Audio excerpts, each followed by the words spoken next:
तो भगवान है कौन, जिसकी तुम पूजा करते हैं भाई, उसके बारे में जानते तो हो, हैं? बताओ भगवान कौन, पूजा करने पता है नहीं है, ऐसे कैसे, पता तो होना चाहिए ना। आप बताओ मुझे, बताओ। ज्यादा विश्वास नहीं करती। अरे विश्वास वाली बात नहीं है, हमें बस ये बताओ आप जिसकी पूजा करते हैं उसके बारे में पता तो होगा। हमें तो मम्मी बोल रही थी बेटा आज पूजा। अच्छा मम्मी का ये है हमारे युवा सर ऐसे हम ये है हमारे युवा है किसी को पता भगवान है क्या? हाँ बोलिए भैया। दुनिया भर वो पृथ्वी की रचयिता हमें तो हमें जन्म दिया, उनकी पूजा नहीं करेंगे तो किसकी करेंगे? देखा किसने है सर किसको? कि किसने रचना की। अच्छा अच्छा ठीक है। सृष्टि की रचना की सर हमने खाली किसने की? ब्रह्मा जी ने। ब्रह्मा जी ने, बाकी सब किसका लगा के सो रहे थे? तीनों एक ही हैं? है, एक तीनों एक ही है, सबने तो तीनों तो एक है, ऐसे तो सारा ब्रह्मांड एक ही है, सबके अंदर आत्मा है, तो सभी ईश्वर का अंश है, सभी ईश्वर का अंश है। बस कर्म जिसके शुद्ध हैं, धर्मप्रद हैं, तो वो इंसान है, वो देवता है, वो सही है। तो जिसके कर्म खराब है वो दैत्यों की श्रेणी में आ जाएगा, वो इंसान होते हुए भी इंसान नहीं। तो हमारा कहने का मतलब ये है, तुम्हें पहले पहचान होना चाहिए। देखो भगवान किसे कहते पता, जितना मैंने अपने गुरुओं से या कहीं से सीखा है और जो हमें सही लगा, भगवान वो है जो इस धरती पे अवतार लेता है मनुष्य के हित के लिए, मनुष्य को कुछ सिखाने के लिए कि कैसे हमें अपना जीवन जीना है, कैसे धर्म को पकड़े रहना। जैसे भगवान राम ने जन्म लिया था, कितना कुछ सिखा के गए कि कर्मों से कोई बच नहीं सकता, जो तुम्हारे भाग्य में है जैसे तुम कर्म करोगे वैसा मिलेगा और यही भोगना है, यहाँ आए हो तो जाना भी पड़ेगा। तो भगवान आए थे राम, वो भगवान थे, आए उन्होंने अपने कर्म किए, जो लीलाएं की, इसके बाद पुनः वो जहां से शक्ति निकली थी, कहां से निकली थी वो भी बता रहे, तो वो जाके वहां मिल गई। ऐसे ही श्री कृष्ण थे, वो भगवान है, वो धरती पे आए, उन्होंने अपने कर्म किए, मानव के लिए सीख दी, धर्म की स्थापना की, और पुनः वो अपने जहां से आए थे शक्ति वहां पे चली गई, मिल गई उसी बड़ी शक्ति में। ये है भगवान जिसकी आप पूजा करते हैं। ठीक है, तीन प्रकार से होते हैं देवता, जहां तक मैंने जाना। अब भगवान से भी ऊपर कोई होता है, वो है ईश्वर। ईश्वर में जाके शक्ति मिलती है। ईश्वर अपनी छोटी सी अंश को, शक्ति को धरती पे भेजते हैं, लीलाएं करवाते हैं। जैसे भगवान विष्णु क्या है? ईश्वर। भगवान विष्णु की ही शक्ति थे ना राम, उनका ही अंश थे ना राम, धरती पे आए, लीलाएं की, और फिर वो कहां चले गए? लीन हो गए पुनः भगवान विष्णु में हो गए। श्री कृष्ण भी विष्णु का अंश थे, वो भी विलीन हो गए, उन्हीं के अंदर समा गए। धरती पे तो नहीं रहे ना, है यार?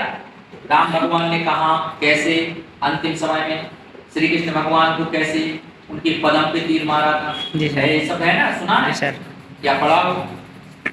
अब ईश्वर से बड़ा होता है एक और, ये चीजें पता होना चाहिए। ईश्वर से ही बड़ा होता है, वो मात्र एक है। ब्रह्मा विष्णु महेश, ये क्या है? ईश्वर। ये तीन ही है बस, इन तीन से रचना हुई है बाकियों की, और ये तीनों की मिली शक्ति ही भगवान बन के इस धरती पे अवतरित होती है। ठीक है, खासकर विष्णु भगवान की। अब इनसे ऊपर भी है, कौन है? वो है परमात्मा। परमात्मा का अर्थ है परम आत्मा, है ना, जो सबसे बड़ी, जिसका कोई आकार नहीं दे सकते, वो निराकार है, जिससे ये तीनों भी उत्पन्न हुए, ब्रह्मा विष्णु महेश। क्यों उत्पन्न हुए? ताकि ये तीनों मिलकर सृष्टि का सृजन कर सकें, पूरा ब्रह्मांड, सब कुछ इनके कंट्रोल में है, लेकिन इनके ऊपर एक है। अच्छा, ये तीनों अपनी जगह श्रेष्ठ हैं। तीनों कैसे? जैसे आप मान लो, समझो आप बात, जैसे विद्यालय होता, मिडिल स्कूल, स्कूल नहीं है क्या? वहां भी विद्यालय, हाई स्कूल वो भी स्कूल, वहां विद्यालय है और विद्यालय, कॉलेज वो भी विद्यालय, बस अंतर है मिडिल छोटी क्लास की पढ़ाई होती, लेकिन जब वो छोटी कर लेती हो, नॉलेज आ जाता, तभी तुम उसके बाद हाई स्कूल के लायक होते हो, हाई स्कूल के बाद ही लायक होते हो हाई। तो ऐसा होता है। अब तुम कहो अपन पूजा करते, सब ऐसे ही बोलते, किसकी करते? भगवान भगवान। तुम उसकी पूजा कर रहे हो जो इस धरती पे आया था और पुनः चला गया। समझ रहे बात को?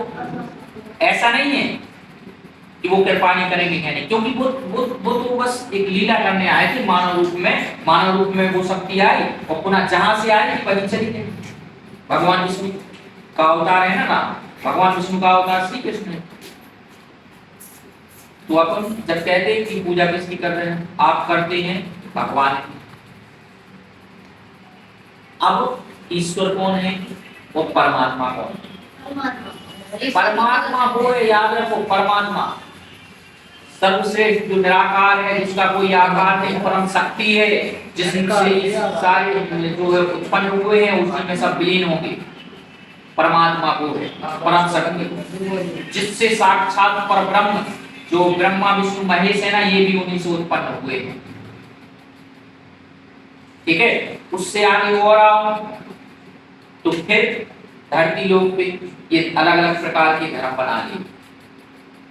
धर्म सिर्फ एक है, वो उस निराकार का। अब ये अलग अलग धर्म बना लिए। कोई गुरु हुए, उन्होंने किसी चीज पे महारत हासिल कर ली, ईश्वर को प्राप्त कर लिया, उन्होंने जीने की एक अलग कला बना ली, अलग नियमावली बना ली, है ना।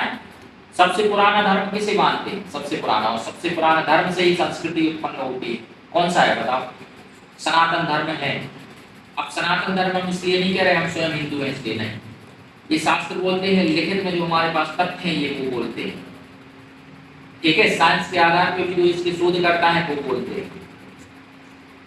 सबसे पुराना धर्म है सनातन धर्म। अब सनातन धर्म में कई अनुयायी पैदा हुए, कई विद्वान पैदा हुए, तो वो अलग अलग धारणाएं उनकी बदलती गई थोड़ी सी, तो अलग अलग जैन धर्म, ये धर्म, वो धर्म, ये सब है, वो सब सही, वो एक अपनी उस पे चल रहे हैं, गलत नहीं है।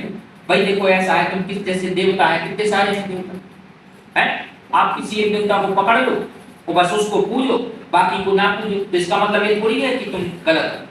तो किसी एक को तो पकड़े हो ना, वो तो उसी लाइन में, वो तो उसी धारा में, भक्ति धारा में ना, तो वो गलत नहीं है। इसी प्रकार ये जो अलग अलग धर्म है, सब अपना अपना धर्म मानते हैं, अपने अपनी वो कर रहे हैं, तो वो गलत थोड़ी है। ऐसा थोड़ी है कि वो हिंदू धर्म को नहीं मान रहा है या सनातन धर्म को नहीं मान रहा, तो गलत है, गलत नहीं है। वो अपनी जगह सही है, उनमें जितना बुद्धि विवेक है, जैसा उनके अंदर ताकत है, क्षमता है, उस हिसाब से वो समझ पा रहे हैं। अब अगर वो गहराई में आए तो वो समझेंगे कि ये सारे धर्म, ये सारी संस्कृतियां उत्पन्न है सनातन धर्म से हुई है, और सनातन धर्म कहाँ से उत्पन्न हुआ है, फिर ऐसे ऐसे हाई है ना।